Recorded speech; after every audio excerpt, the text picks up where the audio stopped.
Hai guys, selamat pagi. So hari ini hari Ahad, aku teringin pula mau buat satu video untuk kita hari ini hari Minggu ini. Ya lebih-lebih lagi kita tahu bahwa kita disambung lagi tempo untuk PKP.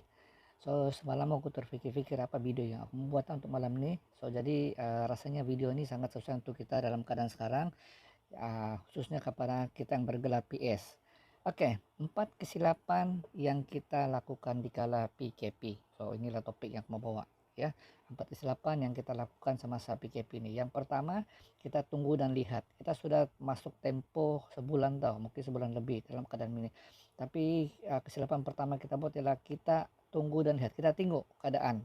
Kita tidak mau bertindak, malahan kita terpengaruh dengan situasi sekarang ini. Lebih-lebih lagi dalam keadaan sekarang ini yang biarpun kita dalam diam-diam kan, tapi ada sumbangan daripada kerajaan bagi dengan kita. So kita macam tunggulah, tunggu sajalah, akan berakhir juga ini. Itu yang kesalahan pertama, tunggu dan lihat. So yang kesalahan kedua ialah sudahlah kita tunggu dan lihat, kita bertahan ya.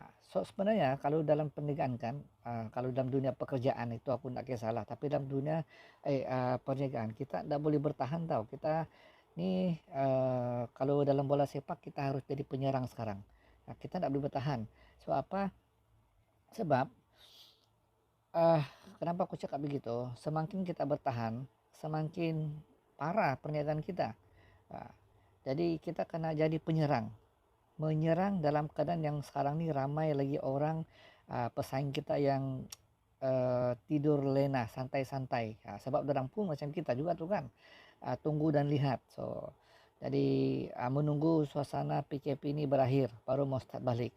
Jadi orang nak mau lakukan sesuatu, ada antaranya yang lakukan sesuatu juga lah, tetapi kalau kita buat benda yang sama macam kita buat benda yang sebelum berlakunya ini COVID-19 ini, of course lah hasilnya itu pun kita akan nampak kan, sebab sekarang keadaan sudah berubah. Jadi perkara yang kedua ini ialah kita jangan bertahan, kita harus menyerang. Inilah masa terbaik kita untuk melakukan perniagaan ini dikala orang lain masih lagi tunggu dan lihat. Oke, so lebih-lebih lagi kalau aku kaitkan dengan kita punya bisnis ini Vingo. Kita punya modal kita bukannya besar pun, modal kita 199 ya. Selalu sudah aku sebut di perkataan 199. Setiap kali dalam sesi ceramah aku akan sebut modal kita cuma 199. Sebab 199 tuh bukannya besar sangat pun. Dalam dunia perniagaan itu sebenarnya sangat kecil ya. Lebih-lebih lagi modal itu merupakan modal yang pertama dan terakhir. Kita tidak perlu lagi ada maintain bulanan, kita tidak perlu lagi beli produk mau jual, kita tidak perlu bayar lagi perkhidmatan, segala-galanya semua disediakan oleh Vingo. Kerja kita untuk copy dan share yaitu link. Ini artinya kerja kita cuma buat iklan saja. Dan sekarang masa yang paling baik kita melakukan apa ini sebab semua orang fokus pada online business. Jadi nasihat saya, jangan kita bertahan, kita harus menyerang. Dalam saat ini kita harus jadi penyerang ya. Oke, yang ketiga, ketiga ini ialah kita nak mau terima tuh keadaan, maksudnya masih dalam keadaan bubble lagi. Atau bubble apa? Bubble. Kalau diuraikan bubble nih macam aku cakap tadi lah, kita nak mau terima keadaan sekarang nih.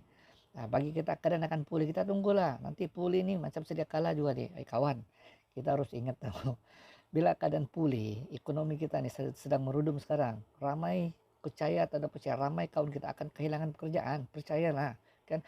Ramai kawan kita yang berniaga akan tutup perniagaannya ya. Jadi kita jangan tunggu keadaan itu berlaku baru kita mau mencari peluang, baru kita berhabis mau berusaha.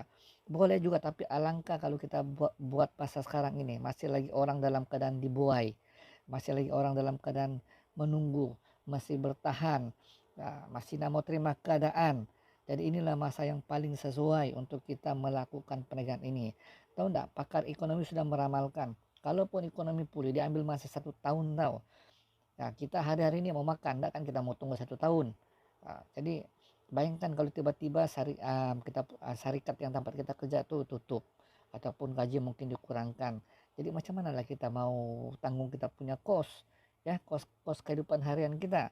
Jadi kita jangan terpengaruh dengan insentif-insentif yang dibagi hari ini, yang 6 bulan tidak payah bayar itu, lepas itu gaji kita jalan, lepas itu dikasih lagi duit.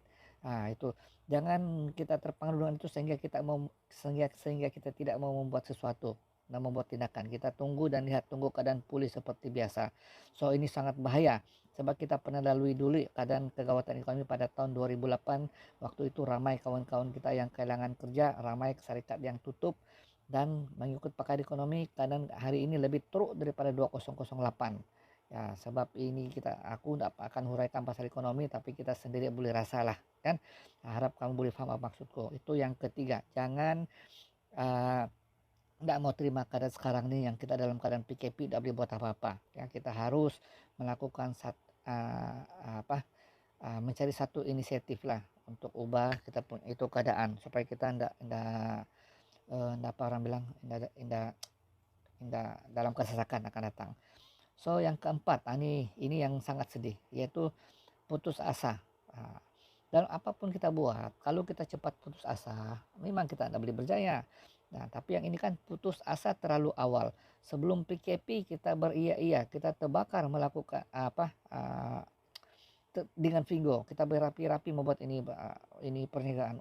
Kita berapi-rapi lah, semangat betul. Tetapi tiba-tiba berlaku PKP pula, kita pula semangat kita pun ikut jatuh. Kita terpengaruh dengan suasana PKP. Jadi apa maksudnya nih? So ini maksudnya kalau kita terpengaruh dengan suasana PKP itu, orang duduk diam-diam di rumah tuh, maka akhirnya semangat kita akan down. Bila semangat kita down, pelan-pelan itu putus asa itu akan mempengaruhi kita. Terlalu awal untuk putus asa. Kita baru bermula, belum separuh jalan, tapi kita sudah putus asa. Kenapa kita putus asa? Sebab kita terpengaruh dengan suasana sekarang ini, keadaan sekarang ini. Jadi perlu ingat, bila ayat putus asa ini adalah 100% digunakan untuk orang yang gagal. Jadi janganlah kita jadi orang-orang yang gagal. Kita harus bertindak dikala keadaan tidak mengizinkan kita buat bisnis di luar atau kerja di luar. Inilah masa yang paling sesuai untuk kita buat perniagaan online.